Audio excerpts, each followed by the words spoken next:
৮ তারিখে বাংলাদেশের বিপক্ষে পাকিস্তান ম্যাচকে সামনে রেখে অনুশীলনে ব্যস্ত সফরকারী দলের ক্রিকেটাররা। মিরপুর একাডেমি মাঠে আজ ব্যাটিং, বোলিং, ফিল্ডিং ৩ ফরম্যাটেই ঘাম ঝরিয়েছেন তারা।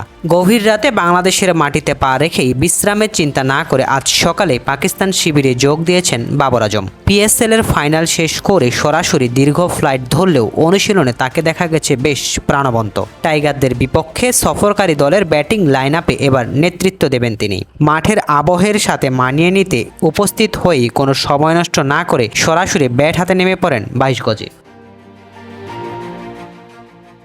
সফরকারী দলের জন্য এবারের সিরিজটি বেশ তাৎপর্যপূর্ণ, কারণ তাদের কোচিং প্যানেলে এসেছে বড় পরিবর্তন। আপনার জাপান ড্রিম আমাদের গাইডেন্স। আপনার একটি মাত্র পদক্ষেপ আপনার ক্যারিয়ারকে নিয়ে যেতে পারে এক অন্য উচ্চতায়। তাই কিউআর কোডটি স্ক্যান করুন, যোগাযোগ করুন আমাদের সাথে। Pacific academy, your Japan dream partner. প্রথমবারের মতো দলের প্রধান কোচের দায়িত্ব পেয়েছেন একসময় পাকিস্তানকে বিশ্বমঞ্চে নেতৃত্ব দেওয়া সাবেক অধিনায়ক সরফরাজ আহমেদ। ২০২৩ সালে সাদা পোশাকে পাকিস্তানের হয়ে মাঠ মাতিয়েছিলেন এই ডানহাতি ব্যাটার। এখন তার সেই অভিজ্ঞতাকে কাজে লাগিয়ে ডাগ আউটে বসে শিষ্যদের দিচ্ছেন প্রয়োজনীয় দিক নির্দেশনা।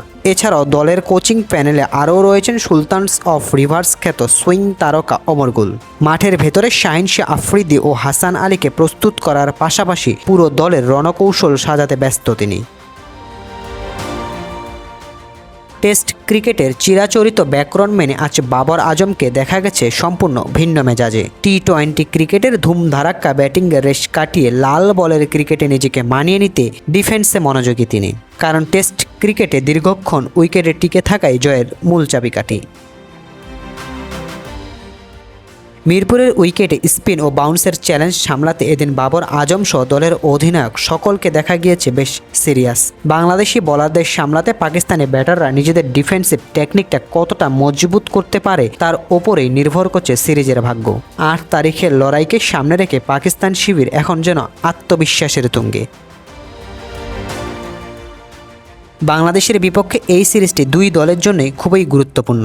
বিশ্ব টেস্ট চ্যাম্পিয়নশিপ লড়াইয়ে টিকে থাকার বড় সুযোগ এটি। WTCর এই সেশনে পাকিস্তান রয়েছে ৫ নম্বরে, অপরদিকে ২ ম্যাচ খেলে স্বাগতিক দল রয়েছে ৮ নম্বরে। এমন পরিসংখ্যানে দাঁড়িয়ে একটি জমজমাট লড়াইয়ের অপেক্ষা করছে পুরো ক্রিকেট বিশ্ব। সাইদুল ইসলাম সুজন, সে স্পোর্টস।